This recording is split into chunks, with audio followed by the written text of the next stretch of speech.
Okay, let's now continue with question 13. We'll start with that question now. Following is the information of XML Limited related to the year ended 31st March 2018. Gross profit, net profit, inventory holding period, receivables collection period, non-current assets to sales, non-current assets to current assets, current ratio, non-current liabilities to current liabilities, share capital to reserves and surplus, and the data on non-current assets. Assume that there is no change in non-current asset, no depreciation, ignoring tax.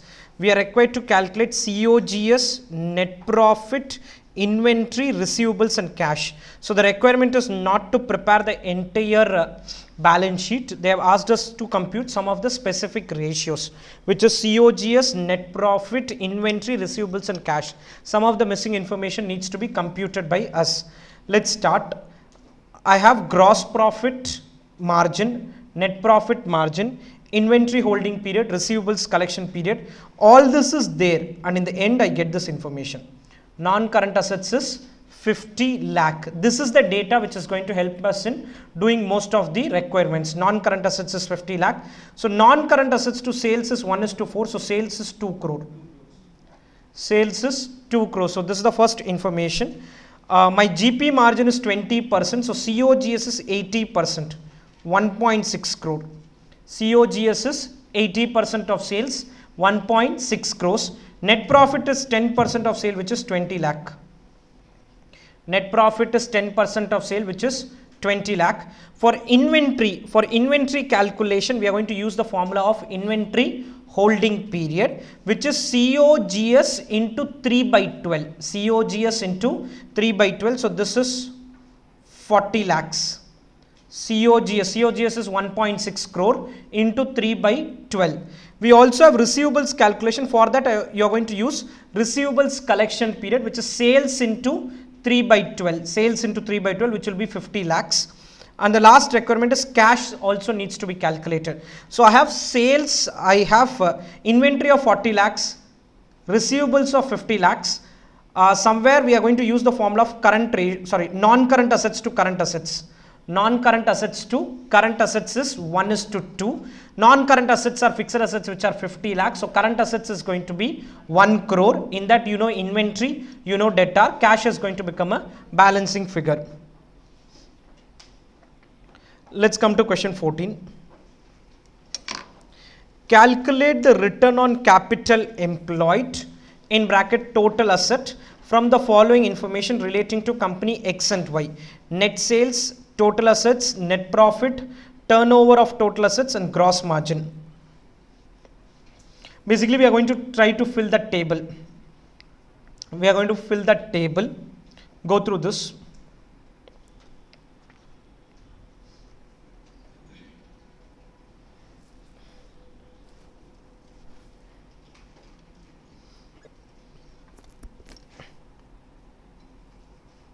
Okay.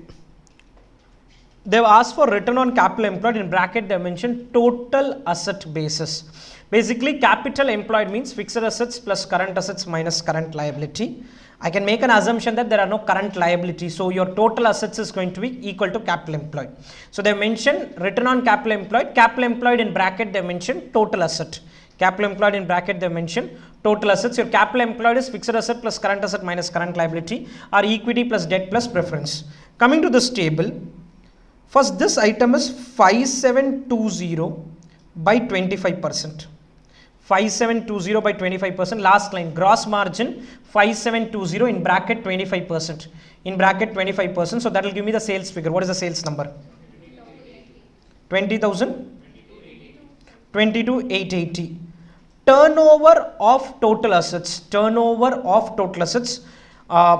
Not very clear exactly what they mean by that. Are they saying sales by total assets or total assets by sales?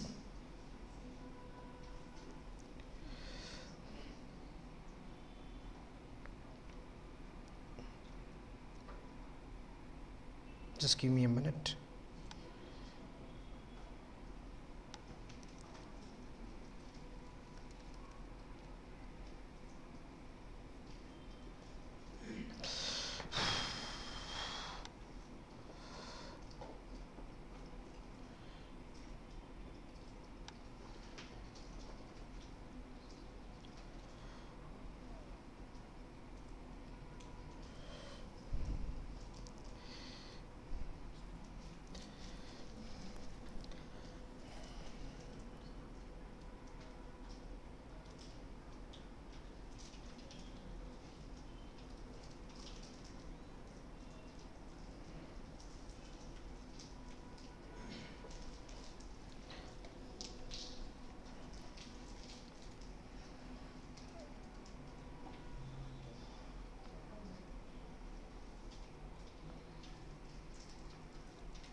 Friends, you're able to see the screen क्या? Okay, ठीक है.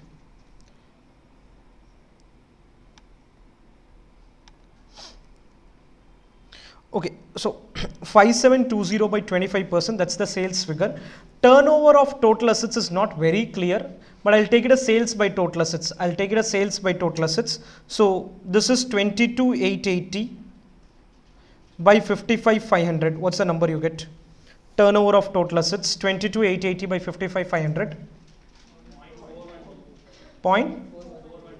Okay, and this side I can get my total assets as sales by total assets is 5 times, sales is 3,25,000, total assets balancing figure is going to be 65,000, and we are required to finally calculate return on capital employed, which the formula is EBIT. The formula is EBIT by capital employed. I don't see information on EBIT in this question, so I'll take net profit as the proxy for EBIT. I'll take the net profit. So in this question, ROCE will be equal to net profit by total assets. It will be net profit by total assets. I don't see other information in the question. EBIT, I think the proxy should be net profit. Yeah, net profit will be taken as proxy for EBIT. Total assets will be taken as capital employed as indicated in the question. Net profit, you know, net profit on sales is given. So sales into net profit margin will give you the net profit, and you divide by the overall assets. Similarly, you do it for company Y as well. Go through, okay, 15 you can do it as later as homework. 16, this is on DuPont framework. Go through question 16. Go through 16.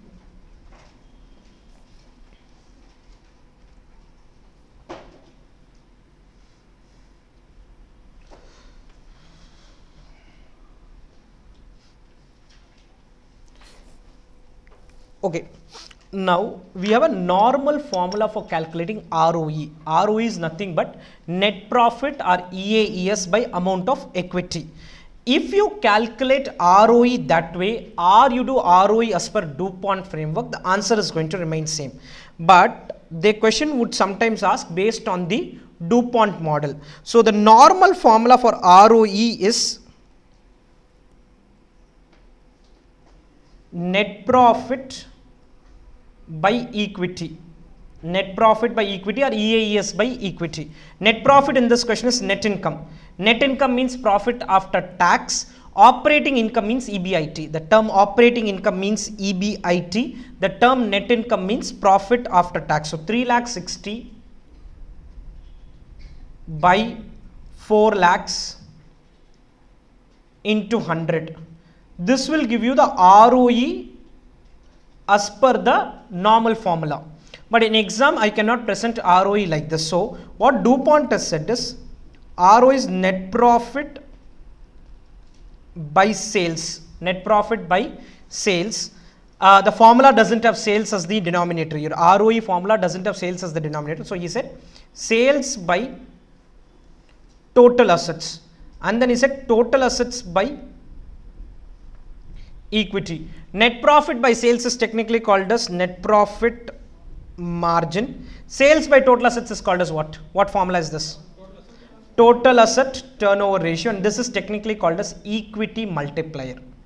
This is technically called as equity multiplier. That is, how much is the asset as compared to the equity of the company. The equity could be lesser, but the assets could be at the higher end.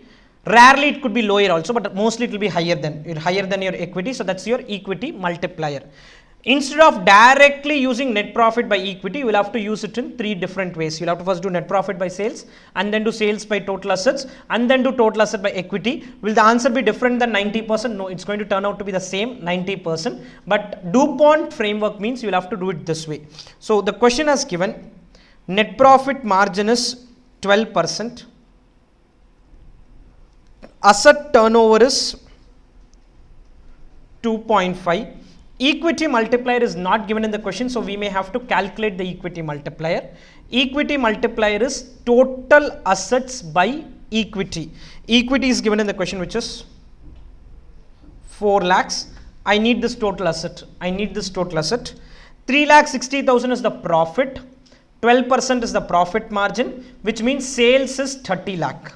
Sales is 30 lakh. Asset turnover is 2.5. 30 lakh divided by 2.5 is how much? How much? So this is 12 lakh. Total asset is 12 lakh. You will end up getting the same answer. The answer is not going to change in any way. Just that your presentation has to be this way. Net profit margin, which is net profit by sales, into asset turnover, into total assets by equity. It will turn out to be the same answer. 90%. 90% is going to be the number. That's not going to change. But presentation wise, you will have to do it this way. That's how ROE is computed as per DuPont framework. Any doubts on this? This question 15 is also on the same thing. It's ROE as per DuPont framework. I'm not doing that. Net profit margin, return on asset, asset turnover, and then return on equity. Technically, it's going to be similar to that. Okay, we have done 2 segments of your ratio analysis. The third segment is on some interpretation related area, or somewhere you will have to look at the ratios and give some commentary. Some commentary could be there, or some interpretation related requirement. Assume that the current ratio of a company is 2. State in each of the following cases whether the ratio will improve or decline or will have no change. Payment of current liability. For the time being, my current asset is 200. Current liability is 100. Okay. I'm going to pay off a current liability. If I pay current liability, liability will come down to 90. Current asset will come down to 190. Liability will come because your cash is going to reduce. So 190 by 90, the ratio is going to improve. Whether the ratio will improve or decline, the current ratio is going to improve if you pay a current liability. 200 will become 190 and 100 will become 90. Purchase of fixed asset by cash. What will happen to the current ratio? Whether any current asset, current liability change if you purchase fixed asset by cash? Current assets will come down to 190. Let's assume the transaction is 10 lakh rupees. 190. Current liability will continue to be 100. It will come down to 1.9. Cash collected from customers. Current asset will? Think. It will remain same. No, you are going to collect your debtors. Debtors is also a current asset only. So if you collect 10 lakhs, debtors will come down, cash will go up. Debtors will come down, cash will go up. The ratio is going to remain same. Bills receivable dishonored.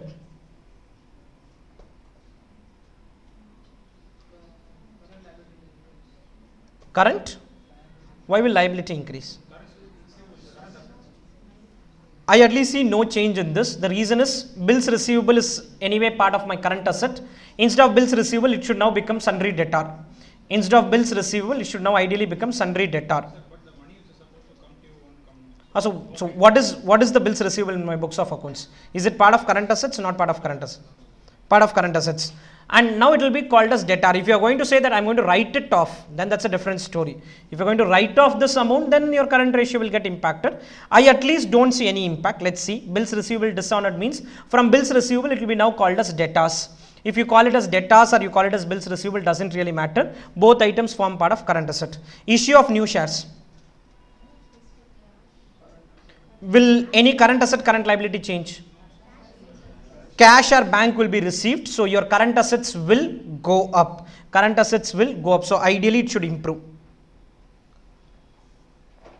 Bills receivable will come down, sundry debtors will increase, no change in current asset and current liability. There's not going to be any change. Explain the important ratios that would be used in each of the following situation. A bank is approached by a company for a loan of 50 lakhs for working capital purpose. See, whenever you go to a bank for loans, working capital chapter also, they focus on more on this current assets and current liability, which is basically your liquidity ratios. So he will look at current ratio, he will look at quick ratio, he will look at your net working capital position. So that's the important ratio you will look at when you are funding for working capital purpose. A long-term creditor is interested in determining whether his claim is adequately secured. There is a short-term solvency and there is a long-term solvency. Short-term solvencies are understood through your liquidity ratio. Long-term solvency is understood through your capital structure ratio, which is your debt ratio, equity ratio, debt to equity ratio, debt to total assets ratio, proprietary fund ratio, capital gearing ratio. All those ratios are very critical if I want to know the long-term solvency of a company. Short-term solvency, I can understand it through liquidity ratios. A shareholder who is examining his portfolio is to decide whether he should hold or sell his holding in the company. From a shareholder point of view, I would look at ratios like which are related to my return, which is earnings per share, dividend per share, what is the payout the company is doing, what is the P multiple the company has, what is the earnings yield, what is the dividend yield. So return from an owner point of view, which can also include ROE and ROC also. These are the few ratios I would like to look at if I am a shareholder of a company. A finance manager wants to know how effectively the company has used the available resources. Turnover ratio, which is your fixed asset turnover ratio. If you want to know the effectiveness of the usage of your assets, you will check whether you have fixed asset, good fixed asset turnover ratio, total asset turnover ratio, working capital turnover ratio, capital turnover ratio. All those ratios will help us in knowing whether we have used the assets effectively or not. Quickly go through 19, there's nothing much to do here. Quickly first see the 9.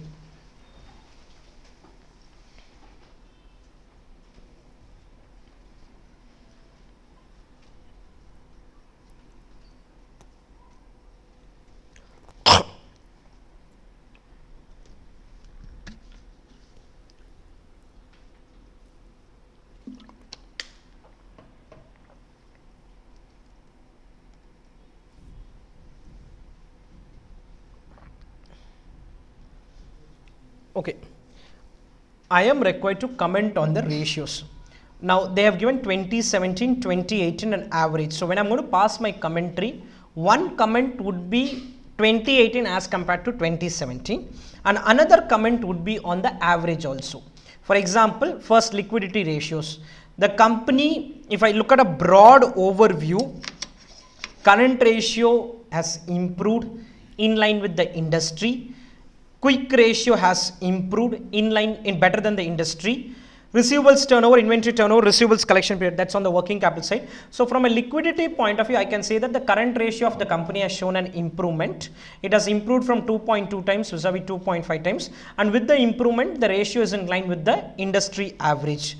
The improvement has been supported with an improving quick ratio of the company, which has improved from 1.5 times to 2 times. This would also indicate that major chunk of the current assets is not stuck in the form of receivable. Is not stuck in the form of stock. If stock is going up and then current ratio is going up, that's not a great thing to have. So stock is also not increasing. My quick ratio is also showing an improvement from 1.5 times to 2 times. However, we need to take care that significant buildup of assets can erode the profitability of a company. If you have too much of current assets, profitability will be lesser. There's a concept which you could have seen in working capital area called as liquidity versus profitability. If you have too much of liquidity, that is if you have money stuck in the form of debtors or inventory too much there, your profits can be on the lower side. Next is commentary on the receivables turnover ratio. No major comment. We are remaining status quo. We are in line with the industry. Industry is 6 times. We are at 6 times. Inventory turnover ratio is anyway better than the industry. It is better than the industry, and it is further going up in 2018. Technically, I see some issue with these two. Either I have typed it wrong or I don't know what. 87, 86, 85 and this is 6 times. Basically, your receivables collection period should be 365 by the turnover ratio. So, I don't know whether it is a typing error or whether it is a question error, but nothing much to be commented on. I am not going to comment anything much on the turnover ratio because we are broadly in line with the industry as far as receivables is concerned, and we are slightly better on the inventory turnover ratio. Next is operating profitability, ROI. Return on investment is coming down. Return on investment is coming down. So we would say that there is a reduction in the ROI of the company. The same has dropped from 25% to 22% despite the operating profit being maintained by the company at 19%. The company may have to analyze the reasons for the fall because I cannot comment on this. In a practical world, I used to work in a profile where we used to analyze this and understand what exactly happened and why did this happen. So you used to analyze with extra information. I don't have extra information here. So I'll tell the company you will have to understand what happened. Despite the deterioration, we still are better than the industry. We still are better than the industry because industry at 15%, we are at 22%. Debt ratio, debt is debt by capital employed. We are at 49% as compared to the 57% of the industry. That indicates that I am borrowing lesser amount. I am borrowing lesser amount as compared to the industry average, which is a good indication of long-term solvency. It's a good indicator of the long-term solvency of the company. Return on equity has improved. This is slightly not correct, because if this comes down, mostly we see ROE coming down, but that's going up. So you will say again we are better than the industry. Some commentary on 2017 vis-a-vis 2018. One thing which you should be very sure is whether the ratio has to go up or come down. Certain ratios we want to go up, certain ratios, for example, debt ratio, lower the better. Debt ratio is lower the better, whereas return on equity, higher the better. So you need to be very clear which is an improvement. 49 becoming 48 is an improvement as far as debt ratio is concerned, and it is better than 57, whereas 24 becoming 25 is an improvement from ROE point of view, and it's better than 15%. If you see this, nothing much would be commented on. Current ratio improved from last year, matching the industry average. Quick ratio also improved above the industry average. This may happen due to reduction in receivables collection period, quick inventory turnover. However, it also indicates idleness of the funds. You are keeping too much of funds at your end. Overall, it is reasonably good. All the liquidity ratios are either better or same in both the years as compared to the industry average. See, you are going to write about the same point. You cannot much. Basically, the table, whatever table is given, you are required to convert it into words, and you are going to use words like better, weaker, improved from the last year, deteriorated from the last year. Nothing much can be done beyond that, because you don't have information to do that. In a practical world, we will have extra information to pass commentary. Operating profits reduced from last year, but operating profit margin has been maintained. However, both the ratio are still higher than the industry average. Financing, the company has reduced its debt capital and saved operating profit. It also signifies dependency on debt is lower as compared to the industry. Return to the shareholders, ROE has improved. So beyond that, we are not going to comment much. Our commentary is going to be broadly on these items.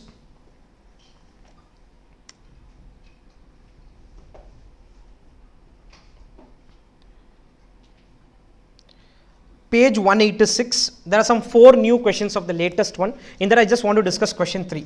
I don't have other questions, discussion is not critical. Question 3. It's a very lengthy question. I don't expect such question to come in exam, but if at all comes, you should be prepared. So that's why I'm discussing this. Question 3. J&S Pharmaceutical is in the business of manufacturing pharma drugs, including the newly invented COVID vaccine. Due to increase in demand for COVID vaccine, the production had increased at an all-time high level. Company urgently needs a loan to meet the cash and investment requirement. Statement of profit and loss and balance sheet is given for 3 years. Statement of profit and loss and balance sheet is given for 3 years. A lengthy P&L and a balance sheet. Industry averages are also given. Current ratio, asset test ratio, receivables turnover ratio, inventory turnover ratio, long-term debt to total debt, debt to equity, net profit, return on total assets, interest coverage ratio. The only difference between the previous question which I discussed and this question is, previous question that calculated the ratios and given to you. In this question, they have given you the industry average and they have given you information to calculate the ratios. They have given you information. Below that, if you see, as a loan officer, you are required to appraise the loan proposal on the basis of comparison with industry average of key ratios, considering closing balance for accounts receivable is 6 lakh and 6 lakh 40 as on 31st March 2018. I have 18, 19, 19, 20 and 2021, and somewhere 17, 18 some closing balances are given. Reason is some of the ratios you take average number. Some of the ratios you have to take average number. So I have to calculate all the 3 current ratio. So for all the 3 years, I'll have to calculate current ratio, asset test ratio, receivables turnover ratio, inventory turnover ratio. Wherever you take one P&L and one balance sheet item, you will take the average, else you just take the number as it is. So current ratio, you know what is to be done. You have the current asset total, you have the current liability total, you divide and get the ratio. For example, just quickly one ratio I check. 2.54, 1.8, 1.60, industry average is 2.3. So I'm going to write a commentary saying that there seemed to be a deterioration in the liquidity profile of the company. The current ratio has been deteriorating over the last 3 years, as reflected in a ratio of 2.54 times as compared to an average ratio of 1.6 times. This has also gone below the industry average of 2.3 times. So that's my commentary as far as the current ratio is concerned. Like that, you have to calculate all. Asset test ratio, wherever, for example, receivables turnover ratio, you'll have to take average receivables. The reason for giving the data below, closing balance of accounts receivable of 6 lakh and inventory of 6 lakh 40 is to take average. You'll have to take the average data, pass a commentary on that. Finally, pass a commentary on that. Looking at the improvement or deterioration in the ratio, you can finally say that there seemed to be an overall deterioration in the liquidity profile. So hence, the company or the bank should not be providing loan based on.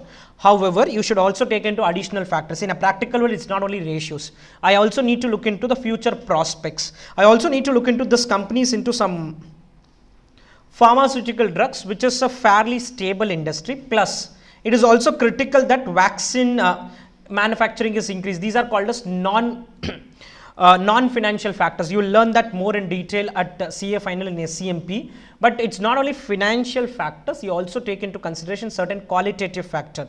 Because for example, the ratios could show a deterioration, but still I may have to extend the loan because he is going to manufacture a pharma product, which is very critical for overall country as such. It's very critical. So I'll have to keep in mind, I think they would have passed that in the commentary.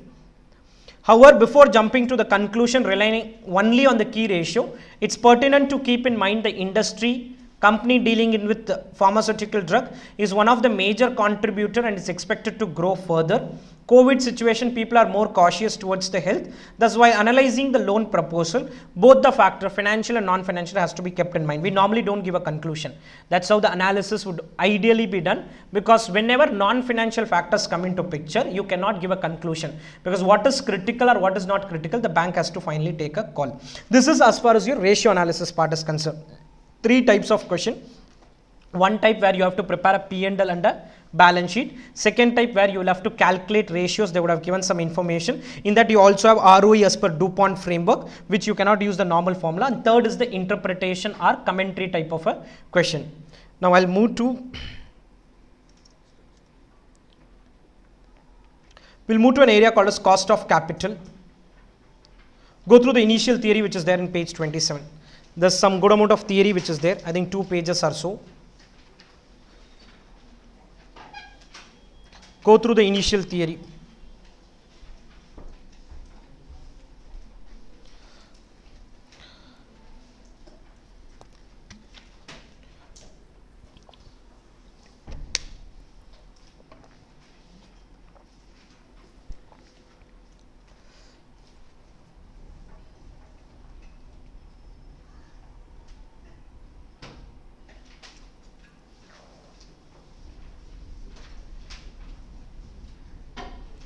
Go through the initial theory.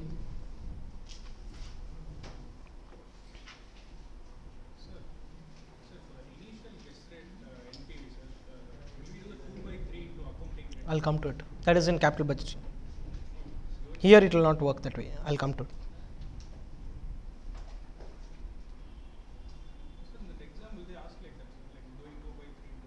No, they won't ask anything.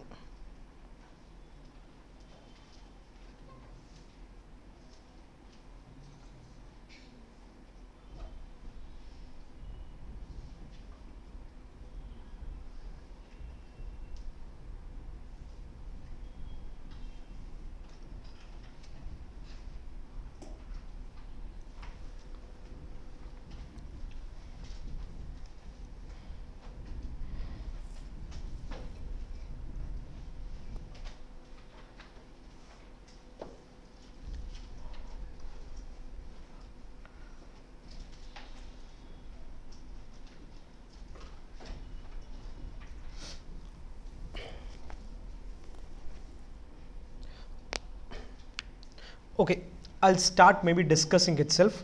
See, the term capital means long-term funds, which is debt, equity and preference.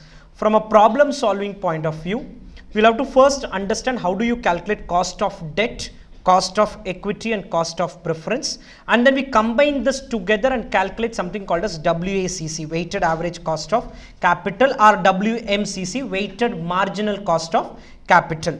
When it comes to cost of debt, the first question I have in mind is whether it is a redeemable debt or an irredeemable debt. Whether it is redeemable or irredeemable. If it's irredeemable in nature, cost of debt is equal to interest after tax by net proceeds. Interest after tax by net proceeds. Interest is equal to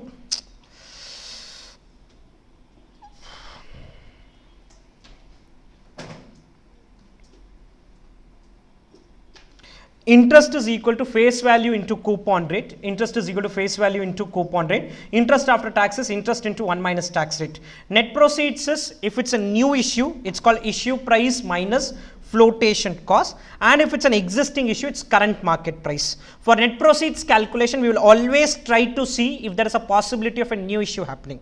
The first preference for net proceeds is issue price minus flotation cost, because we have to calculate the current cost of capital. For current cost of capital, you will have to take issue price minus flotation cost. If that data is not there, you go with current market price. When it's redeemable in nature, then we do interest after tax plus average other cost by average funds employed. Interest after tax plus average other cost by average funds employed. Interest after tax is interest into 1 minus tax rate. Average other cost is redeemable value minus net proceeds by balance life. Redeemable value minus net proceeds by balance life. Redeemable value will be redemption at par if the problem is silent. If the problem is silent, assume redemption is at par, else you'll have to calculate based on the data given in the question. Net proceeds is, as I said, issue price minus flotation cost or current market price. Average funds employed is redeemable value plus net proceeds by 2. So interest after tax by net proceeds, which is your irredeemable debt, and this is interest into 1 minus tax. This is cost of redeemable debt, interest after tax plus average other cost by average funds employed. Some question will tell you to calculate cost of a redeemable debt using IRR method. That's a question specific requirement. If question tells you using IRR method, you need to find year and cash flow of that bond. Year 0, what is the outflow? Year 1 to 5, what is the inflow? From an investor point of view, or from a company point of view, exactly opposite. Year 0, what is the inflow? 1 to 5, you have to pay interest. At the end of the year 5, you have to pay some redemption value. So whatever is the cash flow, for that cash flow, I need an IRR. For that cash flow, I need a IRR. If you are able to get that IRR, for that you need one positive NPV, one negative NPV. All that you do, you get to the IRR, and that IRR is called as cost of redeemable debt. Calculate cash flows associated with the debt instrument. Discount at an initial guess rate. Calculate NPV. If NPV is positive, negative, you increase the rate, reduce the rate. All that is your normal way of calculating IRR. And finally, that IRR is called as cost of debt. This is whatever I have talked about is non-convertible debt. Some question will have an item called as convertible debt. What is convertible debt is, after 5 years or 10 years, instead of going for redemption, you can go for conversion into shares. You can go for conversion into equity share. That's an option which could be there, or it could be mandatory also. Mostly it's an optional thing which will be given in the question. Redeemable value, everything remains the same. Whatever I've told you till now, everything remains same formula. It can be through IRR method, it could be through approximation method. Everything remains same. The only change is redeemable value is equal to higher of the value which a person will get if he converts into shares. After 10 years, I'm going to convert, so I need to forecast after 10 years what will be the share value I will get. See, I can either get 100 rupees of principal back, or I can convert into 10 shares.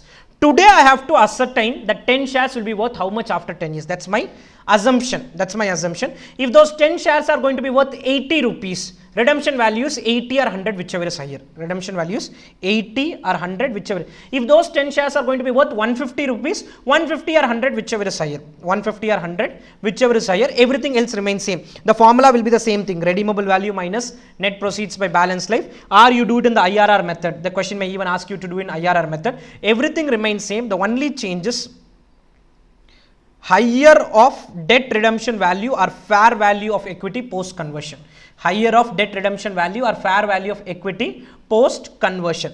Then we have cost of irredeemable preference, cost of preference share. Cost of preference is same as cost of debt. Instead of using the word interest after tax, you will have to use the word preference dividend. So for irredeemable preference, the formula is preference dividend by net proceeds, or preference dividend plus average other costs by average funds employed. We will not have interest after tax, we will have preference dividend. This also can go through IRR method also. This can also be done through IRR method, where you will have to calculate the cash flows, discount one positive NPV, one negative NPV. Cost of equity is equal to D1 by P naught plus growth rate. D1 by P naught plus growth rate. This is also technically called as Gordon's model, or technically called as valuation of a growing perpetuity. This is a formula for growing perpetuity. So K is equal to D1 by P naught plus growth rate. This is the same formula if you have growth or you don't have growth. Same formula for both. If you have growth, you're going to add growth in the formula. If you don't have growth, you will make it 0. One area of confusion which will be there in most of the question is whether the given dividend is D0 or D1. That's purely an assumption based area. It cannot be something I can say consistently, because in a practical world, D0 means dividend which is going to be paid immediately. D1 means which is going to be paid in the next 4-5 months, or it is going to take a longer period of time. 2021 dividend can be called as D0 today, or 2021 dividend. So same 2021 dividend can be D0 or D1. For example, if you are in the month of, let's take example, you are in the month of February 2022. If you are in the month of Feb 2022 and dividend will be paid in the month of March, then that is called as D0. The same dividend is going to be paid in maybe June, July for the same year. That will be called as D1 in a practical scenario. Distant dividend and nearby dividend is the concept. Question may not be very clear, so you take your assumption and proceed. In the denominator, we may have minus F. Minus F is called flotation cost. If there are flotation costs, you will have to subtract them. So dividend divided by current market price minus flotation cost. Dividend by P naught minus F plus growth rate. You will have to add the growth rate. Growth rate has a formula called as IRR into retention ratio. IRR slash ROE into retention ratio. Realized yield approach is basically same as IRR approach. Realized yield is IRR approach. You are required to calculate the IRR of the investor, and that's called as the cost of equity from a company point of view. Capital asset pricing models, RF plus beta into RM minus RF. This is specifically used for companies which are not paying any dividend. There are companies which do not pay dividend. For them, this is the best formula to be used. Cost of retained earnings is same as cost of equity. Cost of retained earnings is same as cost of equity, except for two situations. One, retained earnings is part of equity, but I don't incur any flotation cost in retained earning. So when you apply the formula says D1 by P naught plus P naught minus F plus growth rate, or D1 by P naught plus, D1 by P naught minus F, or D1 by P naught minus F plus growth rate. This minus F should not be done for retained earnings. You should not subtract the flotation cost, because on the retained earnings we don't incur flotation cost. This is one scenario. Okay. Second scenario, when it comes to equity, the company will declare dividend. This will go to the shareholder. Shareholder has to pay income tax on this. So cost of equity will be higher than cost of retained earnings technically. Reason for that is, see, retained earnings is the money which is retained by the company. That also there is a cost attached to it. When it happens to equity, what happens is whatever money is declared, unfortunately the shareholder will not get the entire dividend. Government will take away 15%, 20%, 30% depending on your slab rate. So the government will take away some amount of that in the form of taxes. So cost of retained earnings will be lesser than cost of equity. Because of this personal tax. This information may be there in few question only, but wherever it is there, KR is equal to KE into 1 minus personal tax rate, because on the retained earnings there are no taxes, minus if any flotation cost is there, because you don't incur flotation cost on the retained earnings. There's no flotation cost on the retained earnings. Once you are done with this individual components of capital, once you are done with cost of individual components of capital, after that we are required to calculate WACC, for which we have a format called as source, cost, weight and product. Source and cost will come from your whatever I have explained till now, calculation of individual components of capital, cost of debt, cost of equity, cost of preference, cost of term loan, whatever we have learned till now, you will have to apply all of that. Weight can be either book value or market value. Book value would be given in the question, market value you may have to calculate. You do product, which is second column into third column. Sum of product by sum of weights is WACC. Institute answer, the weights will add up to 1. That's not mandatory for you to do. In my format, I normally don't add the weights to 1. So I leave the weights as it is. Multiply and then we finally divide sum of product by sum of weights. Let's start now with few questions. Let's come to question 1. Let's come to question 1.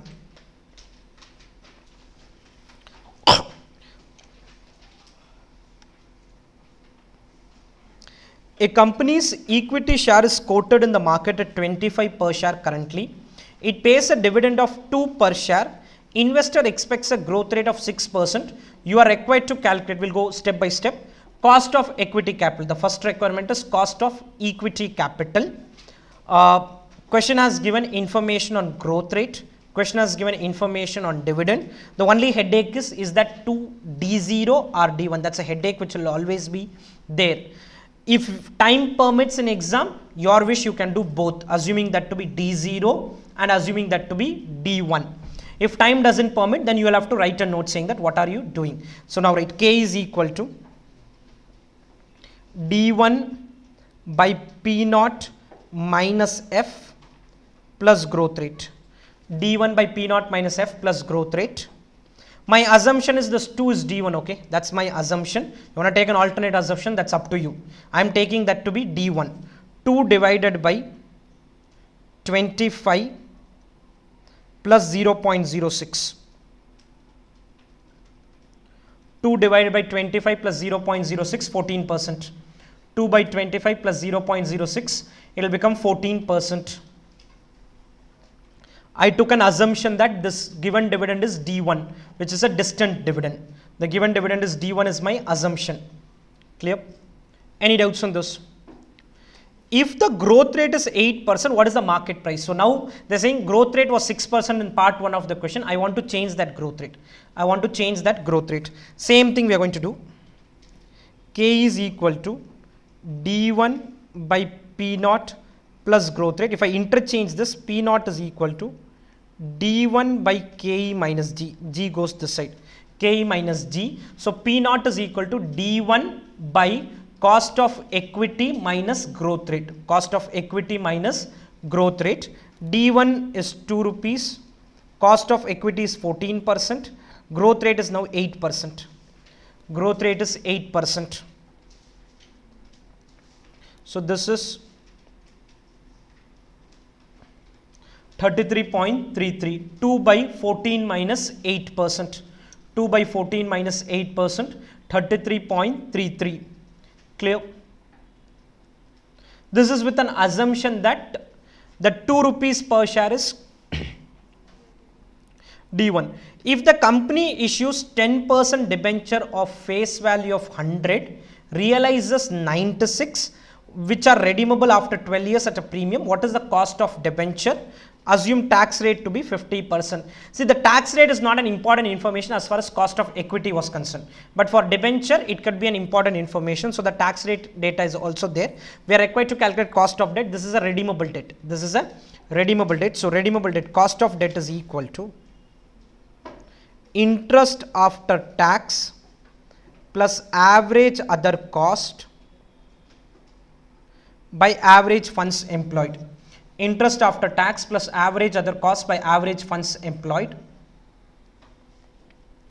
Interest after taxes, see, you need to calculate for only one debenture. There's no point of calculating for multiple debenture. Question has not said how many debentures. Some question will say 1 lakh debenture, 10 lakh debenture. It doesn't matter. We're going to do calculation for only one debenture. So interest after taxes, 10% debenture on a face value of 100. So 10 into 1 minus 50%. 10 into 1 minus 50%. Average other cost is redeemable value minus net proceeds. 112 minus 96. 112 minus 96. Redeemable value minus net proceeds. 112 minus 96. Divide by 12 years. Whole divide by 112 plus 96 by 2. Whole divide by 112 plus 96 by 2. Redeemable values 100 plus 12%. I'm not going to get the answer and all. This is the format. This is the calculation. Okay. 100 plus 12%, 112. Your net proceeds is 96 per debenture divided by 12 years life, and average is 112 plus 96 by 2. Any doubts on this? We're kind of done with this question. Let's come to question 2. Let's come to question 2.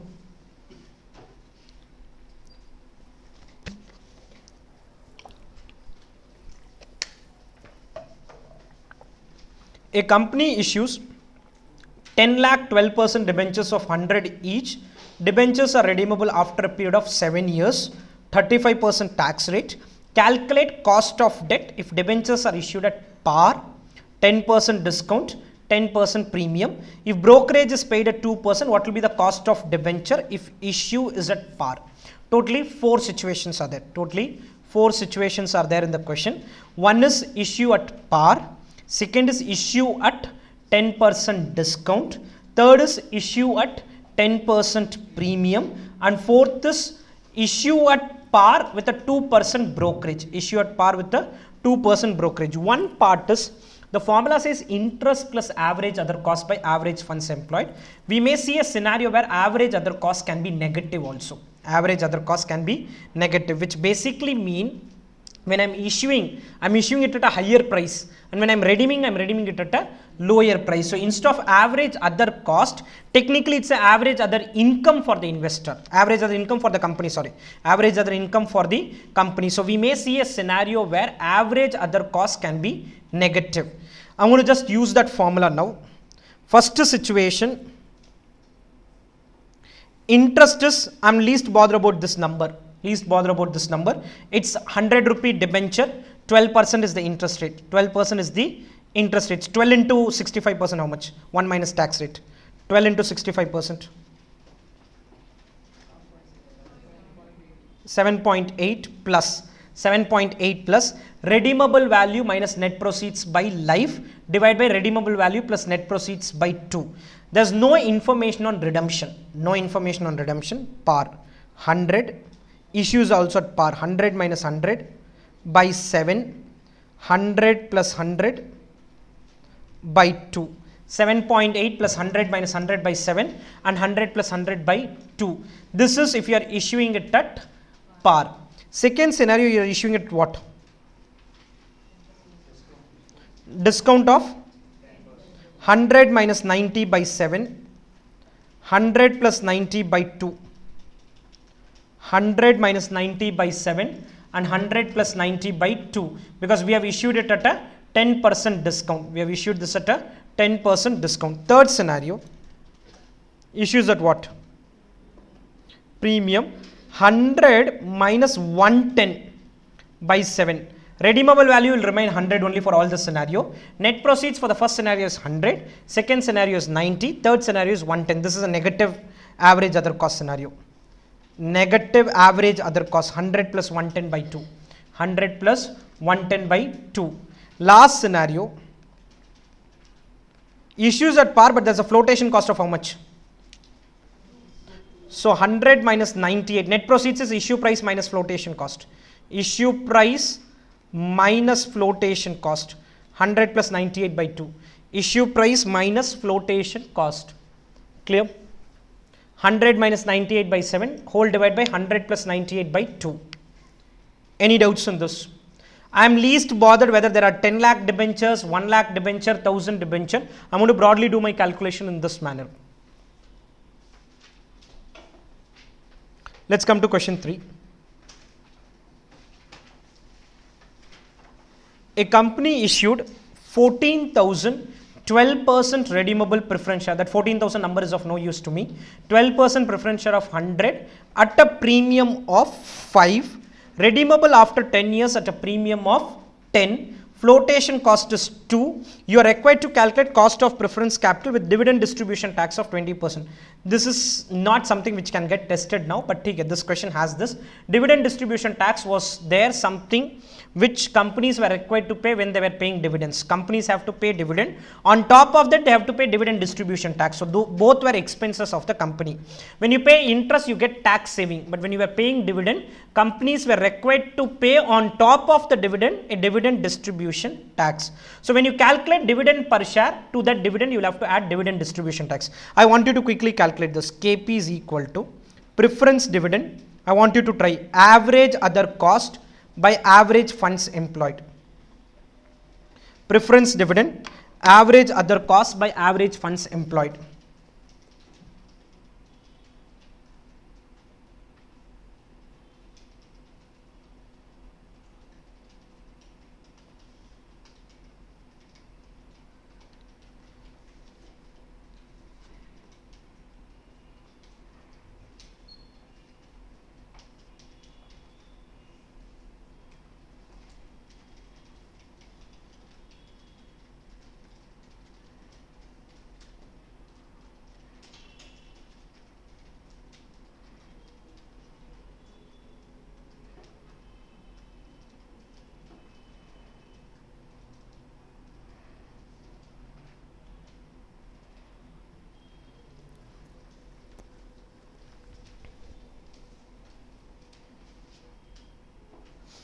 Preference dividend plus average other cost by average funds employed.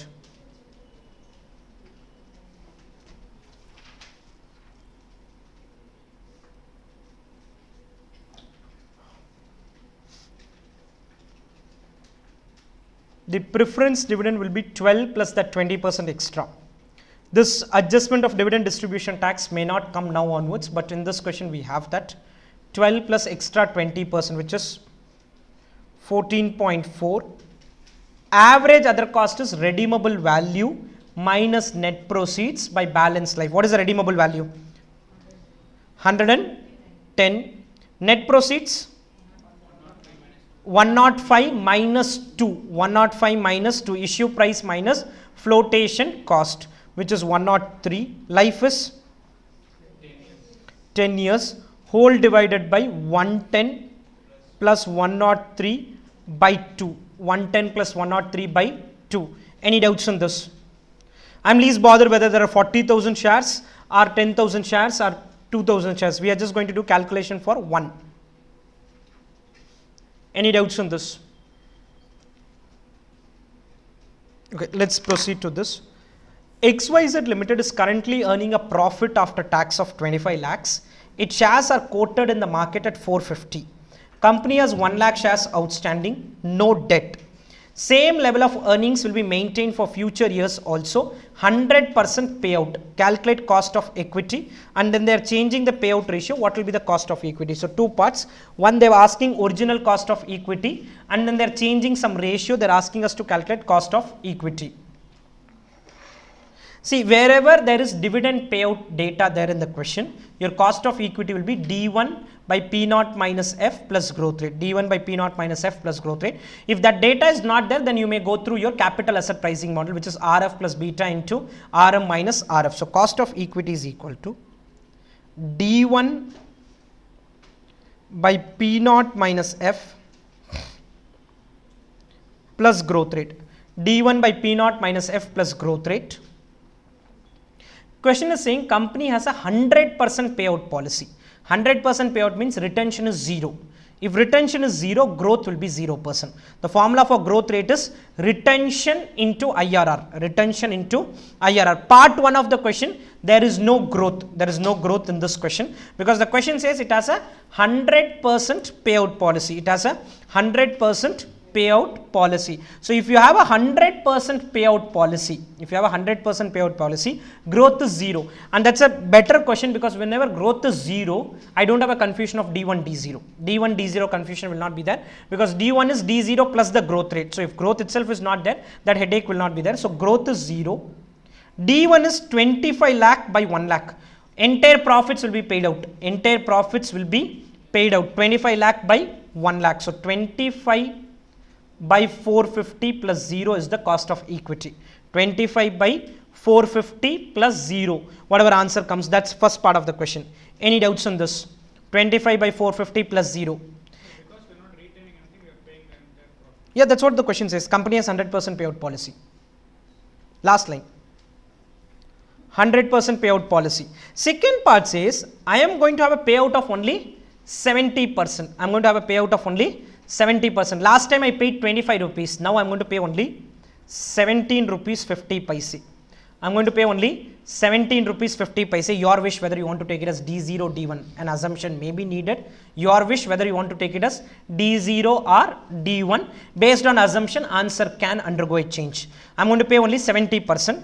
Denominator is 450 minus 0. Growth rate is equal to IRR or ROE. Two names, IRR or ROE into retention ratio. 20% is the IRR. 20% is the IRR. Retention ratio is 70% payout. Retention is 30%. So growth is 6%. Growth is 6%. Growth is 6%. And based on that, you get to the answer. Growth is 6% and dividend is 17.5. Your wish whether you want to take it as D0 or D1. That is an area which needs assumption. That's an area which needs assumption. In the solution, I think 17.5 has been taken as next year dividend. That's the assumption taken there. Go through question 15. So question 5.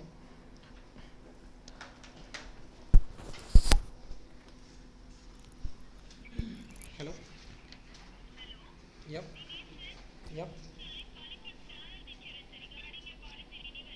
Okay.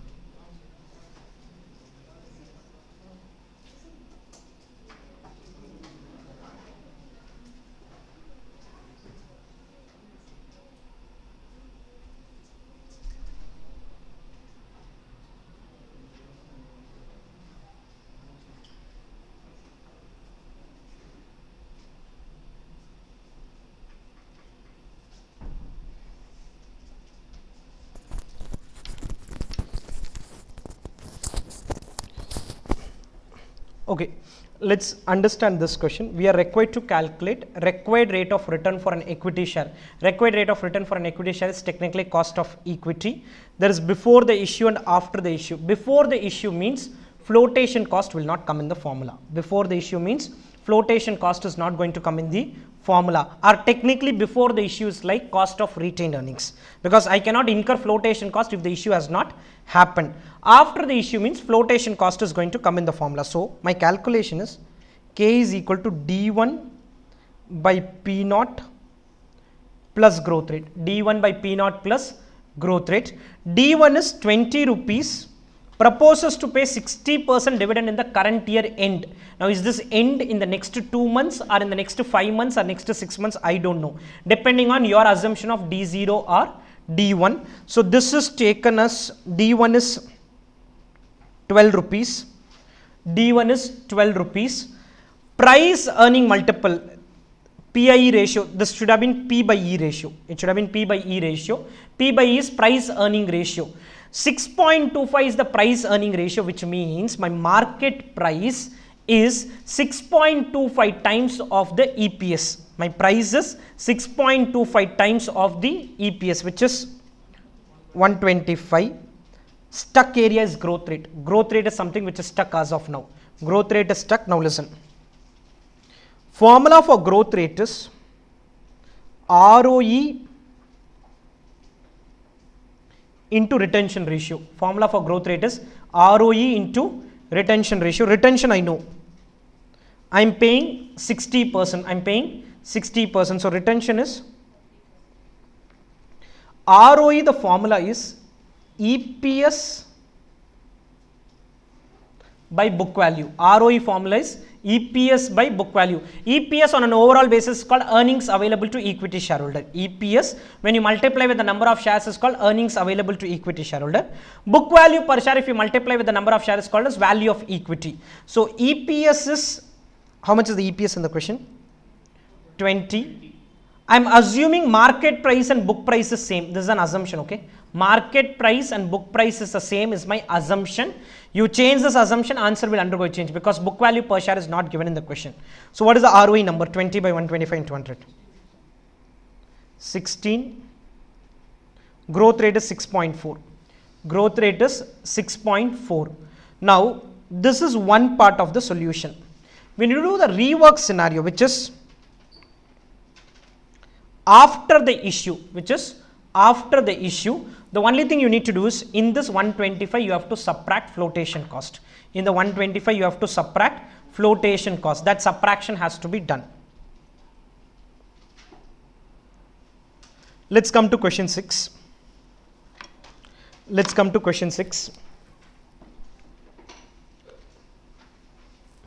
ANOVA Limited is considering raising of funds of about 250 lakhs by two alternative methods. 14% institutional term loan, 13% non-convertible debenture. The term loan will attract no cost and can be ignored. Debentures will have to be issued at 2.5% discount. Cost of issue of 2% on face value. Advise the company as to the better option based on effective cost of capital. Assume a tax rate of 50%. Okay. Now, I need some 250 lakh rupees. I have two options. One is going for a term loan. Second is going for a debenture. Cost of term loan is 14% before tax. After tax is into whatever 1 minus tax rate. Your NCD non-convertible debenture before tax is 13%. After tax will ideally be 13 into 1 minus tax rate provided all this extra information was not there. This extra information on some face value, some coupon, some discount, all that has been given. So cost of term loan is 14 into 1 minus tax rate. 14 into 1 minus tax rate 7%. 14 into 1 minus tax rate 7%. When it comes to cost of debenture, either it can be a redeemable debenture or it can be a irredeemable debenture. If the question does not have any information on life, I cannot assume it to be redeemable, because for calculating a cost of redeemable debenture, I need the data on the life. You can assume redemption is at par, issue is at par, all those assumptions can be taken, but I cannot take an assumption on the life of the instrument. So this is an irredeemable because data on life is not there. Now the term loan will attract no other cost, so all that is done. Debentures will have to be issued at a discount of 2.5%, would involve a cost of issue of 2% on face value. I am going to assume the face value of the debenture to be 100. You can take 10, 100,000, whatever you want to do. So the interest is 13 into 1 minus tax rate divided by net proceeds. My face value is 100. Net proceeds is issue price. Issue price is 97.5 minus flotation cost of 2 rupees, 2% of face value. Net proceeds is issue price minus flotation cost. Issue price is 97.5. Flotation cost is 2 rupees of the face value. I am assuming face value to be 100. You can take any number to be the face value assumption. That doesn't really matter whether you take 10, 100. So this will give me a cost of 6.81. Obviously 6.81 is better than 7%. 6.81 is better. So I'll go ahead with this. Okay, go through 7. This has that approximation and IRR method. Go through this. Okay, also it's a convertible debenture. Convertible, approximation, IRR, all the three are there here.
Okay, this is a question on convertible debenture. One, they want us to follow an approximation method, and second is an IRR method. Now, when it comes to the information, let's capture basic information first. I need some information like interest after tax, redeemable value, net proceeds. These are the items which I extensively use in my formula.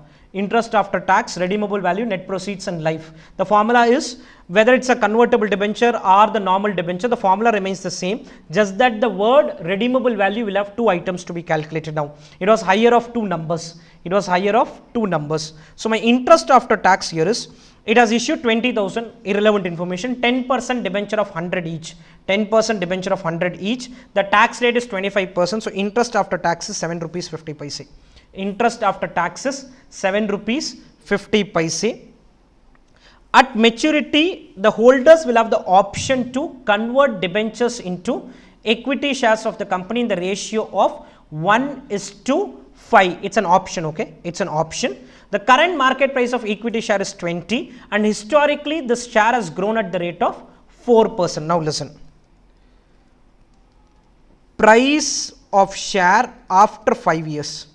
Price of share after 5 years. All this is my assumption at this point of time.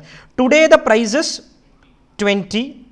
It will grow at the rate of 4% for 5 years. It will grow at the rate of 4% for 5 years. It will become 24.33. You can just do plus 4% 5 times or into 1.04 5 times. You will get the price. Likely value of 5 shares.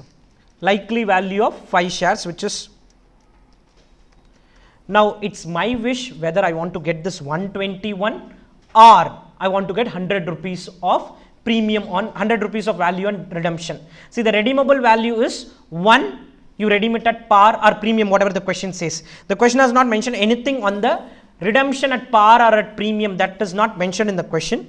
So I am assuming that redemption will happen at par, which is 100 rupees, or you can convert it into 5 shares. You can convert it into 5 shares. If you convert into 5 shares, you will get a value of 121.65. So my redeemable value is 121.65. Redeemable value is 121.65. Net proceeds today is,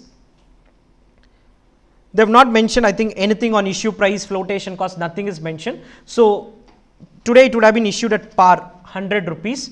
Life is 5 years. Life is 5 years. You will use your normal formula and get to the answer, which is your cost of debt is equal to 7.5 plus 121.65 minus 100 by 5 whole divided by average. Can you tell me this answer? I want you to calculate and tell me the answer. Calculate and tell me the answer.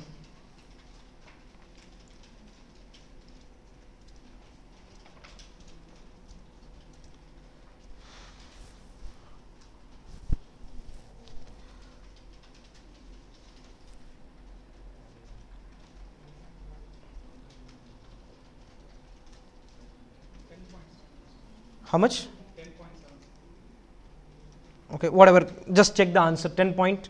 Okay. So this is the answer you get. Okay. Now sometimes in exam they may ask you to do IRR method also. They may ask you to do IRR method. Normally it's not asked, but the question says calculate the cost of convertible debenture. So we did this. We got it as 10.676%. We've got it as 10.676%.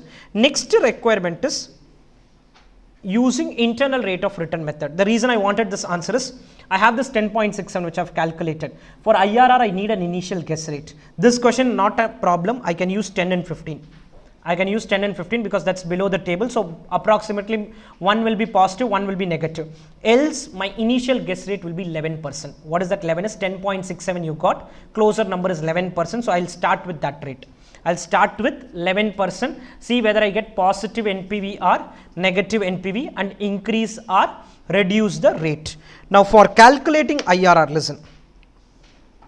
This also, there is another tricky part also there. Year, cash flow,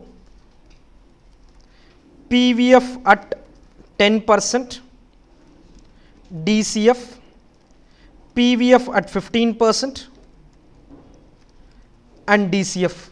Somewhere I know the answer is going to be between 10 and 15, so it's a fairly simple thing. But many a times you will struggle to know what trade to start with. That is the difficulty of the IRR. Here the question has given those two numbers. So I've taken 10 and 15 here.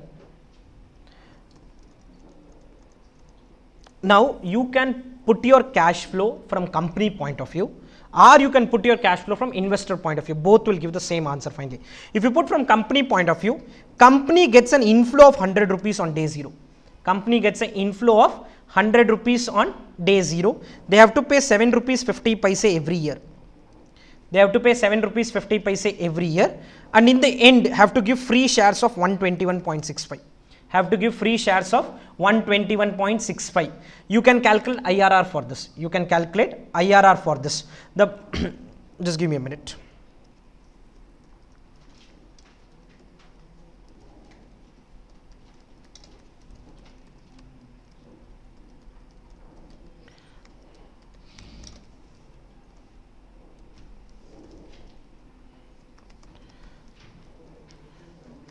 See, the IRR, when I calculate at 10%, I've got a negative NPV of 3.97. I did at 10%, I got a negative NPV.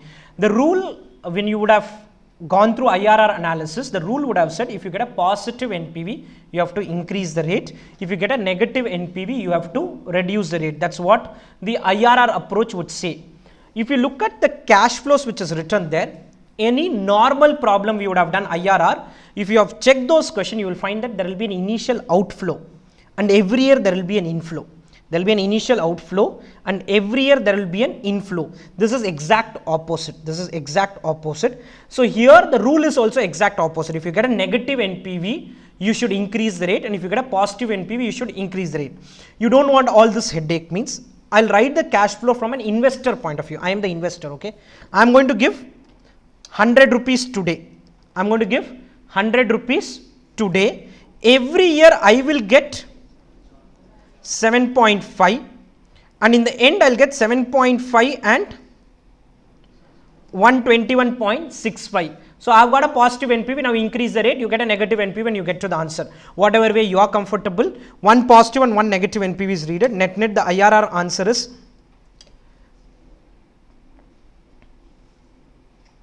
10.98% would be the IRR answer. This is the exact answer. Approximate answer can be slightly different when you do it in, because the gap between 10, the lower rate and the higher rate is very high, 10 and 15. Whether I use this as 100 and minus 7.5,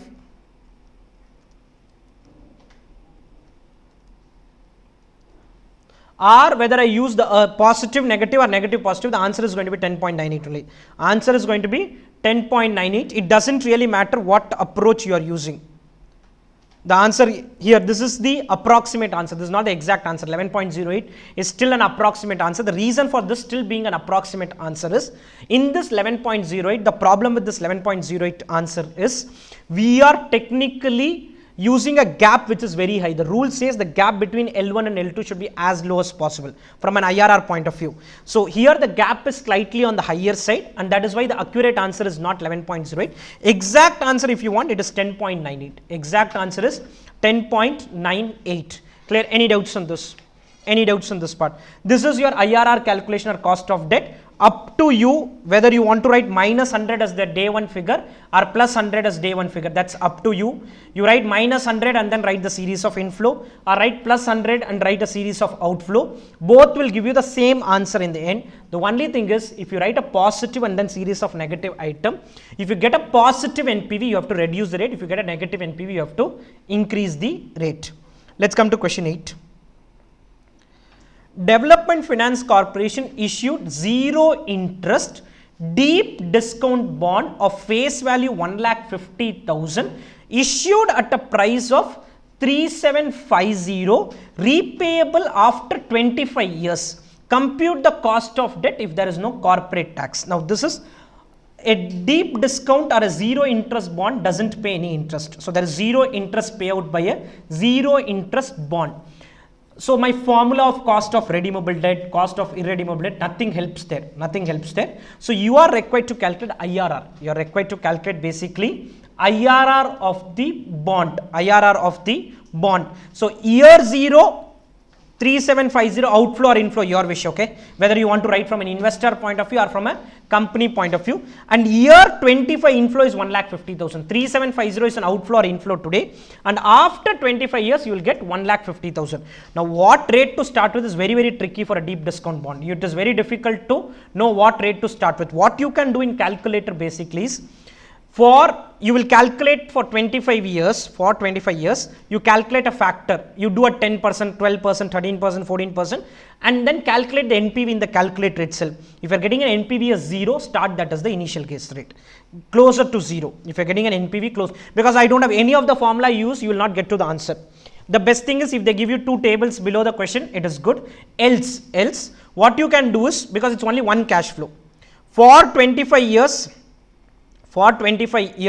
if I take 15%, the NPV is 806. The NPV is 806, and at 16%, the NPV is minus 80. You can start even at 10%. I don't see, because if you start at 10, then maybe 12, maybe 14, maybe 16. I don't know how many iteration you have to do, because this is one tricky area.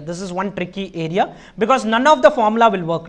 There is a formula called as initial guess rate, which is 2/3 of ARR. Or if you use shortcut method and do this question, for shortcut method, your interest after tax is 0. If you do 1,50,000 minus 3750, you will get a very high answer. So it will not exactly work that way. So your shortcut method is not going to work in this question. For IRR, I don't have a choice, because that's why I have not tried explaining how I got this 15 and 16, because it's impossible to explain a logic for this 15 and 16. It's only a trial and error. In an Excel, I can keep doing so many trial and error and then get to the answer. From an exam point of view, you will have your challenges, so that you have to take care. Okay, now we are going to get into WACC question. We have discussed all the questions where individual cost of capital was to be done. Now our focus would shift to WACC. There's nothing different from WACC or the individual cost of capital. Whatever you are doing there is exactly what is going to be repeated. On top of this, you will have to use product weight, sum of product by sum of weights need to be done when you do WACC problem. Go through question 9. I want you to calculate cost of equity, cost of preference, cost of debt. Cost of equity, preference and debt. Part 1.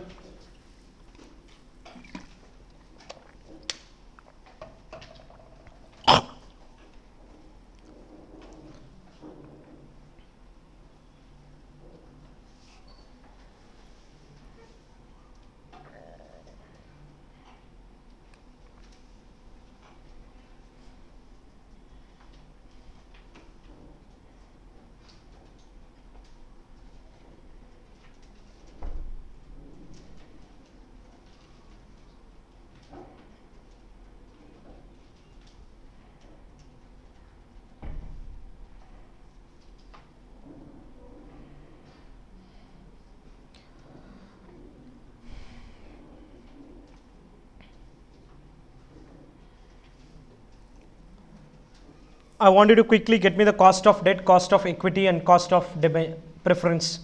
That is critical part. The second part which I am going to do is just a formality. That's not the important part. So I'll do the WACC calculation, but what is critical is getting the right cost. Cost of equity is going to be 2 rupees by 20 plus 5%. I don't see a need for an assumption also. We'll pay next year a dividend of 2 rupees. So 2 by 20 plus 5%. I think cost of equity is 15%.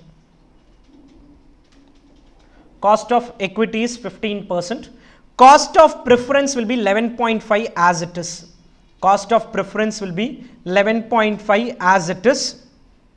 Cost of debentures will be 6.5. 10 into 1 minus tax rate. 10 into 1 minus tax rate. Question says compute WACC based on the existing capital structure. They have not mentioned whether they want us to follow book value weights or market value weights. If problem is silent, we do both. In exam, you can take even one assumption and proceed. So computation of WACC. What I am going to do now is more of calculator's job. Nothing much needs to be done at your end. Computation of WACC. This is purely calculator's job. Source, cost, weight, which will have two components,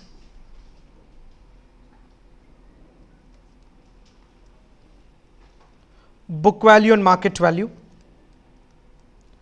product, We'll have two sub-columns, book value and market value.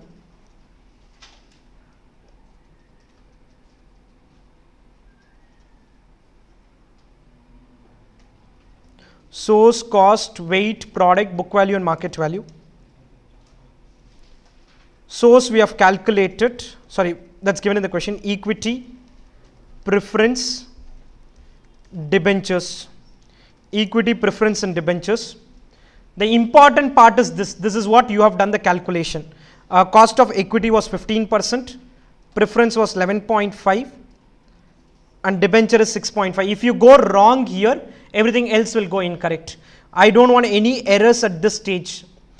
15, 11.5 and 6.5. Book values are as the value given in the question, 40 lakh. 40 lakhs, 10 lakhs, 30 lakhs, 40, 10 and 30. The values as given in the question, 40 lakh, 10 lakh and 30 lakh. Market value is, I can calculate market value only for equity capital. I can calculate only for equity capital, others nothing is there. The market value of equity share is 20 rupees. Okay, I think that is also going to be the same. 2 lakh into 20 is going to be 40 lakh. So in this case, book value, market value, both approaches will give same answer, because 2 lakh into 20 is 40 lakh. So technically, I need not do two approaches in this question. Question anyway did not talk about two approaches. Question did not say about two approaches. The market value of equity is same as book value, which is a rare scenario, but the question has given the numbers that way. So product is second column into third column, second into third column. Similarly, when you do market value, use market value numbers and sum of product and sum of weights. Sum of product and sum of weights. Book value as well as market value gives the same answer here, okay. Book value as well as market value is going to give the same answer. Exam, you just do one approach if the problem is silent. If the market value is given as 32 lakhs. Where is it 32 lakh? 2 lakhs into 16 rupees. That is rework scenario. Original scenario. 2 lakh into 20. So WACC is equal to 9 lakh 10,000 sum of product by sum of weights into 100. How much is this? 9 lakh 10 by 80 lakhs. 11.375%. 11.375%. Any doubts on this? 11.375%. Okay. Next they say calculate the new WACC if I am going to raise an additional debt of 20 lakh by issuing 12% debenture. This will result in increase in equity dividend, growth rate will be unchanged, but the price will fall to 16. Now you need to take a call whether you want to follow book value approach or market value approach, because both approaches will give different answer now. Both approaches are going to give different answer because there is a change in the value of equity share. Whenever something like this happens, first job is to calculate cost of individual components of capital again. Now there are 4 forms of capital. Earlier there were only 3 forms of capital. Cost of equity is going to undergo a change. Cost of equity is going to undergo a change, which will be 2.4 by 16 plus 5%. How much is this? 2.4 by 16 plus 5%. How much? 20%. Cost of equity is 20%. 2.4 by 16 will be 15% plus 5%, 20%. Preference share, nothing changes. 10% debenture, nothing changes. 10% debenture, nothing changes. The question can even change that also. Okay, the question can even change those costs also. 12% debenture is 12 into 1 minus 35%. How much is the cost of 12% debenture? 7.8. And I'm going to repeat this calculation now. Repeat this calculation now.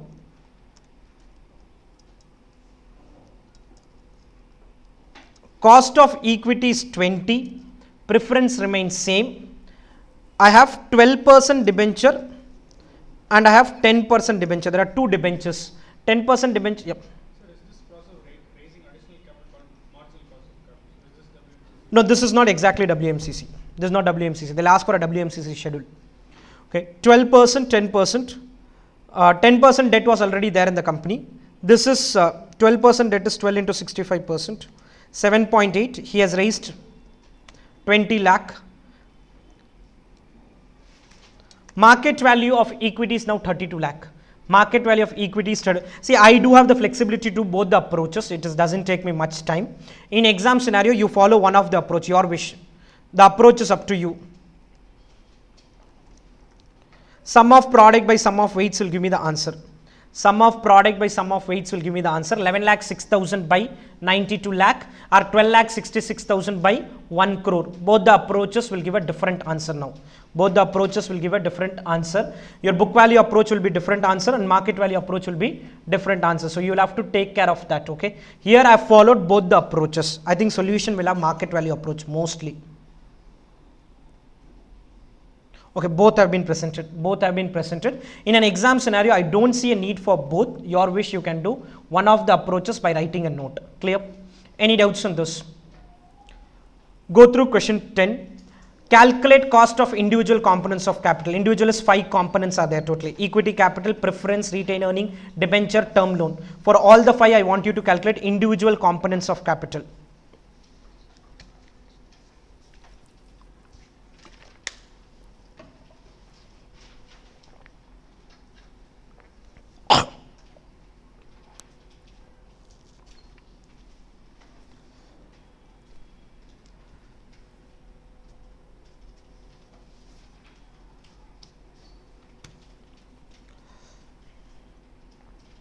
Calculate the cost of individual components of capital.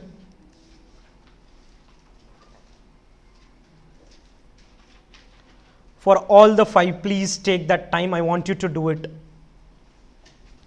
Cost of individual components of capital.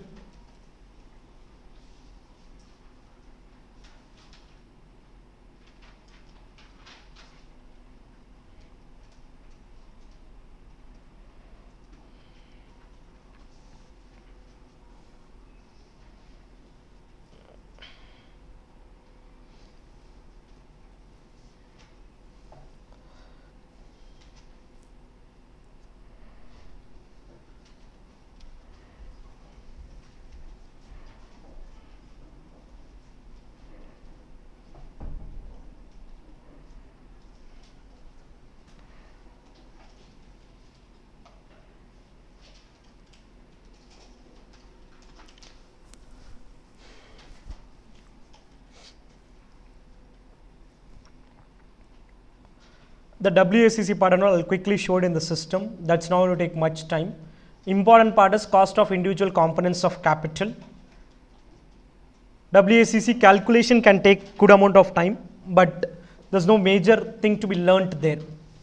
You don't have any major concept to be learnt there.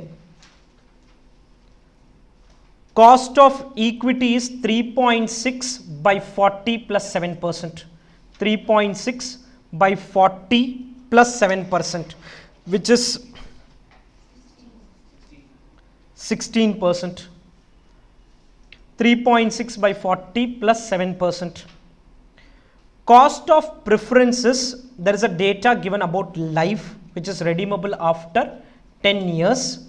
Listen, net proceeds can be issue price minus flotation cost. That's your first preference always, okay.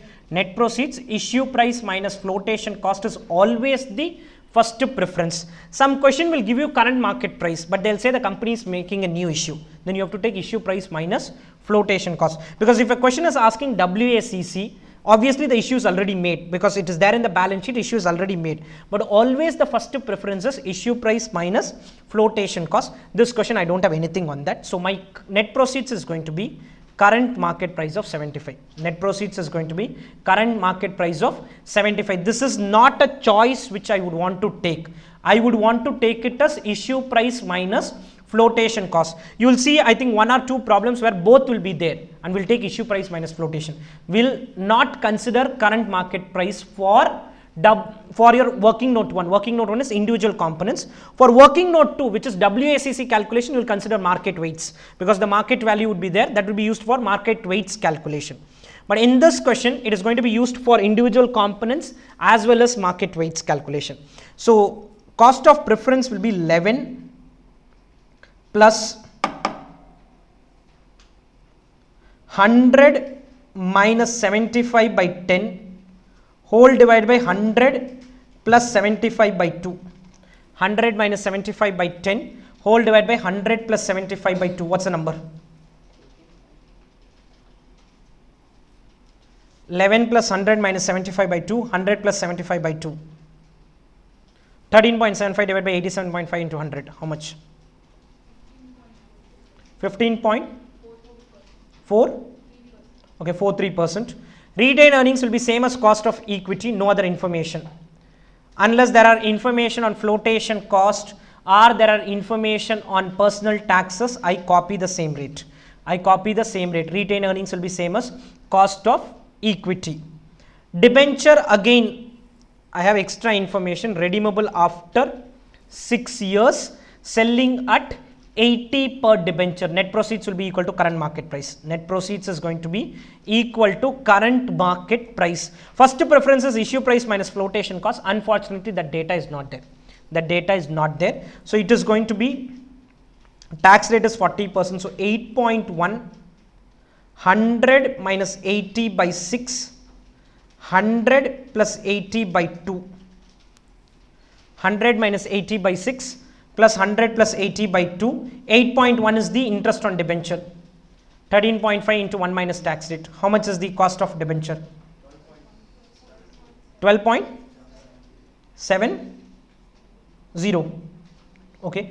Term loan is simple, 15% term loan into 1 minus tax rate. Term loan, whatever is the interest rate, into 1 minus tax rate. Now, this is one part of the calculation. They want us to calculate WACC. I don't want you to do anything here, okay? Let's not spend time on this. I have equity, preference, retained earnings, debenture and term loan. Equity, preference, retained earnings, debenture and term loan. Equity is, we had calculated cost to be 16%, retained earnings was 16, preference was 15.43, debenture was 12.7 and term loan is 9%. The book values given in the question: 15 crore, 1 crore, 20, 10, 12.5. Term loan book value and market value will be same. Term loan book value and market value will be same. So I've copied the same, 12.5. When it comes to equity capital, the book value is 10 rupees. The face value is 10 rupees. So there are 1.5 crore shares. There are 1.5 crore share. What is the market price per share? 40, which means basically 60 crores is the value. Now, in a practical world, you do not have a separate value for retained earnings, because when you buy a share of TCS, you become an owner of TCS. And when you are an owner, you are owner of the shares as well as the reserves and surplus, because you are the owner of the share as well as reserves and surplus. So this 60 crores, which I calculated, 60 crores is 15 crore divided by 1.5 crore share into 40. 60 crore will be split in the ratio of 15:20. 60 crore will have to be split in the ratio of 15:20. 15 will come here and 20 will come here. Split in the ratio of 15:20, because I do not have a separate value for retained earnings. We do not have a separate. In a practical world, nobody does this. They directly write 60 crores and leave it. They don't consider retained earnings in the calculation. When it comes to preference, 1 crore by 100, 1 crore by 100 into 75 rupees. 1 crore by 100 will give you the number of shares, into 75 will give you the market value, which is 0.75. Similarly, 10 crore by 100 into 80. 10 crore by 100 into 80. Net by WACC number are sum of product by sum of weights. Broadly, the answer is 13.93 and 14.59. I'm not bothered about this calculation, okay? 13.93 and 14.59. Somewhere this can become slightly challenging for few people, so that alone you be careful. Equity is 60 crores in the ratio of 15:20. Preference share 1 crore divided by 100 into 75. Debenture 10 crore divided by 100 into 80, because the market price is given in the question. Next comes capital schedule, marginal cost of capital schedule. This is technically called as WMCC, marginal cost of capital schedule, technically called as WMCC. Now the company plans to raise 10 crore. So for a WMCC, we first put a chart, amount to be raised. 10 crore. It will be broadly split into 2 or 3 categories. Amount to be raised is 10 crore. The question says, define the weighted marginal cost of capital schedule if it wants to raise 10 crores. Amount will be raised as equity and debt in equal proportion. So, equity 5 crore, debt 5 crore. In the equity, the company expects that it will retain how much? 1.5 crore. So, this equity split as retained earnings of 1.5 crore, external equity of 3.5 crore, 1.5 crore of retained earnings and external equity of 3.5 crores. In the borrowing they are saying first 2.5 crores is 15% and next 2.5 crores is 16%, 15% and 16%, two rates they have given. So, this is split as 15% 2.5, 16% 2.5. Now, you can forget whatever is the existing capital structure, just ignore that for the time being. Basically, this is a new company. This is a new company. It has 4 capital. One is retained earnings, second is external equity, third is a debt, fourth is another debt, which is one is 15%, another is 16%. For all this 4, you will have to first calculate the cost. You will have to calculate the cost, source, cost, weight, product, and calculate WACC. The WACC is technically called as WMCC. That WACC is technically called as weighted marginal cost of capital. Weighted marginal cost of capital. For example, retained earnings will continue to be 16% because that is retained by the company. The cost of retained earnings was 16%. For the external equity, unfortunately, the price is different now. Price will be at 32. So, this is going to be 3.6 by 32 plus, I think the growth rate was 7%. How much is this? 3.6 by 32 plus 7%. 18.25. I'm not bothered about the existing equity and all. This is a fresh equity which the company is going to issue. That will be issued at 18.25%. Retained earnings is already there in the company, which is going to be 16%. 15 into 1 minus tax rate 9%. 16 into 1 minus tax rate 9.6%. 9% and 9.6%, 15 into 1 minus tax rate, 16 into 1 minus tax rate. So, I have cost, I have weight, source, cost, weight, product, sum of product by sum of weights will give you the WMCC answer. That has no linkage with the existing answer. If you see here, this would be a separate calculation. Cost, weight, sum of product by sum of weights, cost, weight, sum of product by sum of weights. The answer is 13.44. It has no linkage to the existing answer. It has no linkage to the existing answer. This is altogether like an independent problem. This is an independent problem where the cost turns out to be 13.44, and this is called as WMCC schedule. This is technically called as WMCC schedule, weighted marginal cost of capital schedule. Go through 11.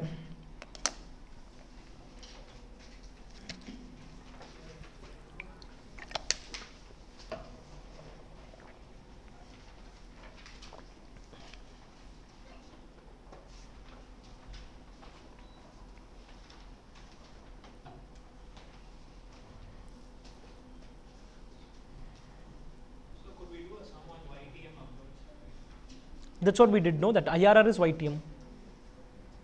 Anyway, there are questions. IRR is YTM basically.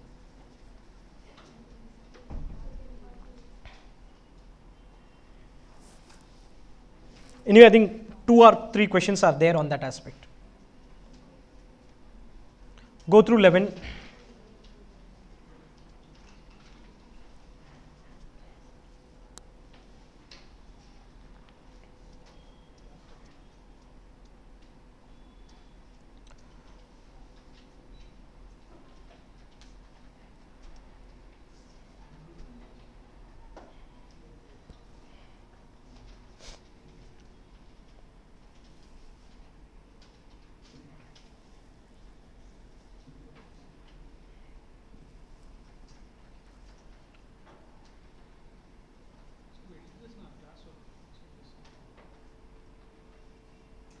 Okay, coming to this question, they have given a capital structure where there is a heading which says which is considered to optimum. Optimum means any additional money if I want, I will bring that money only in this combination.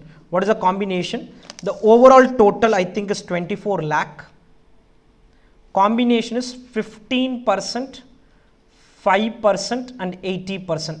15, 5 and 80 is the combination I am going to follow if I am going to raise any fresh money. The fresh money would be raised in the combination of 15, 5 and 80. The dividend of the next year is going to be 50% of 2004 EPS. This is the growth rate in EPS. 1 becoming 1.12 is 12%. After that also it will be steady 12%. If you check the rate, it will be a growth rate of 12%. Every year there is a growth rate of 12%. So the growth rate in this question is 12%. Calculate after tax cost of new debt, new preference, ordinary equity, assuming new equity comes from retained earning. Question talks about 13% debenture and 11% preference share capital. Okay, and here I am looking at the company can issue 14% new debenture. The new preference share can be sold at a net price of 9.8, paying a dividend of 1.20 per share. The company's marginal tax rate is 50%. So there is currently the company is paying some 13 and 11%, but the new issues are going to happen at 14% and dividend is going to be 1 rupee 20 paise, 1 rupee 20 paise on a base of 10 rupees. If I take, it's 12%. So the dividend rate are going to be different. Now listen, whatever be the scenario, whatever be the existing interest, I'm least bothered about it. If I'm asked to calculate a cost of debt, I should look at the latest information. Latest information is what can happen if the company issues today. Whether they are issuing or not issuing it, I'm not bothered about. If they go ahead and issue today, what will happen? So they are saying if you issue today, you'll be able to issue 14% debenture. You'll be able to issue 14% debenture. You'll be able to issue preference share with a dividend of 1.2. Let's do cost of debt is equal to interest after tax by net proceeds. Interest after tax by net proceeds. Interest is 14 into 1 minus tax rate, 14%. 14 into 1 minus tax rate. 14 into 1 minus tax rate. Interest is 14 into 1 minus tax rate. Net proceeds 2 option, okay. Sorry, net proceeds 1 option only, issue price minus flotation cost. The only thing is the company's debentures are currently selling at 98, they've mentioned. If you want, you can take the issue price to be 98 if you want. I would prefer it to be taken as 100, but if you want, you can even take it as 98. For preference, it's very clear, but for debenture, it's my wish whether I want to take 98. Because for preference, they are saying you can sell the preference at 9.8. That is very clear. That is very clear that 9.8 is what you will realize if you issue preference share today. I will take it as 98. What is the cost of debt? 14 into 1 minus 0.5 divided by 98. How much is the cost of debt? 7.14. Cost of preference is 1.20 by 9.8. Preference dividend by net proceeds. Preference dividend by net proceeds. How much is that? 12.24. 12.24. Cost of equity is equal to D1 by P0 plus growth rate. The dividend of the next year is 50% of this EPS. Somewhere the question had mentioned. The dividend is expected to be 50% of 2004 earnings per share. So 2.773 into 50%. 2.773 into 50%. What is the price today? 27.75 and growth rate is 12%. Calculate the cost of equity. Growth rate is 12%. Calculate cost of equity. How much? 16 point? Okay, it should be 17% then. Rounding off issue. 17% is the cost of equity. 17% is the cost of equity. Now listen. Question says calculate the after tax cost of new debt, new preference, ordinary equity assuming the new equity comes from retained earnings. I don't want to know that whether it comes from retained earnings or not, because as of now cost of equity, cost of retained earnings, everything is same, because there is no information on personal taxes or any flotation cost, nothing is given in the question. So we are done with part 1. The second thing is saying marginal cost of capital. They have not used the word weighted average cost of capital, they have used the word marginal cost of capital, doesn't matter. WACC or WMCC same in this question, because the current capital structure is considered to be optimum. So if you want to raise any fresh money, that will be in the combination of 15, 5 and 80. That will be in the combination of 15, 5 and 80. So WMCC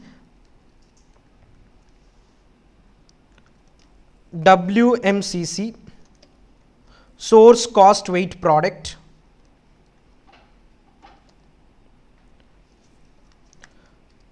source cost weight product, we have preference, debt, preference, retained earnings. Somewhere the question has said that your equity is going to come from retained earnings. It doesn't matter whether I use the word retained earnings or I use the word equity as of now. As of now, debt had a cost of 7 point how much? 12.24 and retained earnings was 17%. Assumption is I am going to raise some 100 rupees, okay? I am just assuming 100 rupees to be raised. The combination is already decided, 15, 5 and 80. So 15 rupees, 5 rupees and 80 rupees.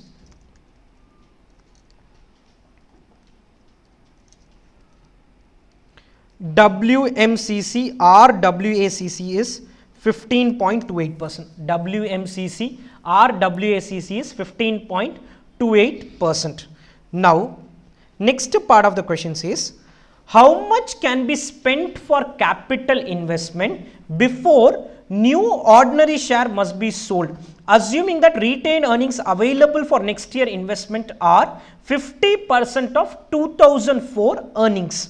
Now, what the company wants to know is how much investment can I do with the retained earnings. See, any investment I do, 80 rupees out of 100 has to come from equity. 80 rupees out of 100 has to come from equity, and equity will also have some limitation. You cannot keep adding equity and say that retained earnings also has a limitation. It's not that I have unlimited retained earnings. So if you want to do 1 lakh of investment, maybe you will have adequate retained earnings.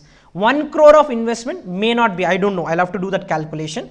That is, how much investment can I do with the retained earnings? Now the question says, we have 2 lakh shares,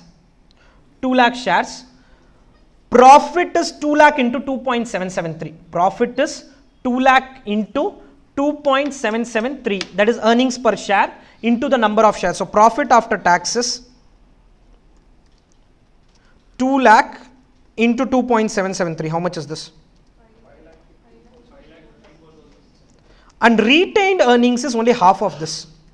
Retained earnings is only half of this, which is going to be 2,77,300. Now the problem for me is I can do any amount of investment, I don't have a problem, but retained earnings can support only till some extent. The issue with us is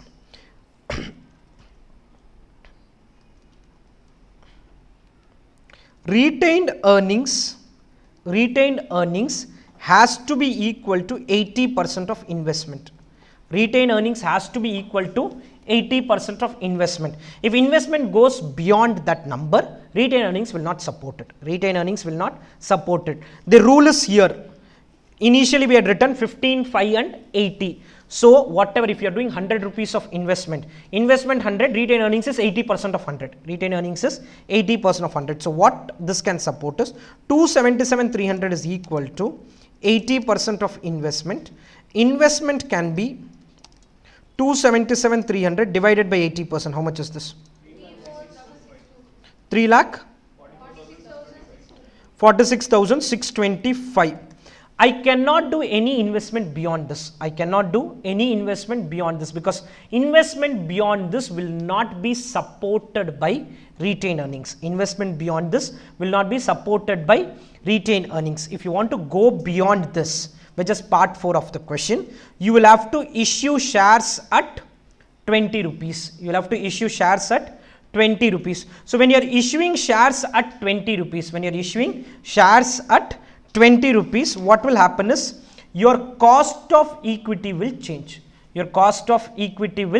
change. And then they are saying, what is the cost of capital if you want to go beyond that 3,46,625. If you want to go beyond 3,46,625, possible. If you are going beyond that, extra cost is to be incurred. Can you tell me what will be the cost of capital if price is 20? Calculate cost of equity and tell me. Cost of equity if price is 20. Price is 20.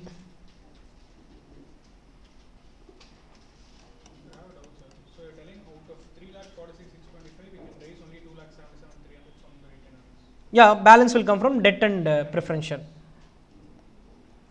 What is the cost of equity when the price is 20? 2.773 it was something into 50% by 20 plus growth of 12%.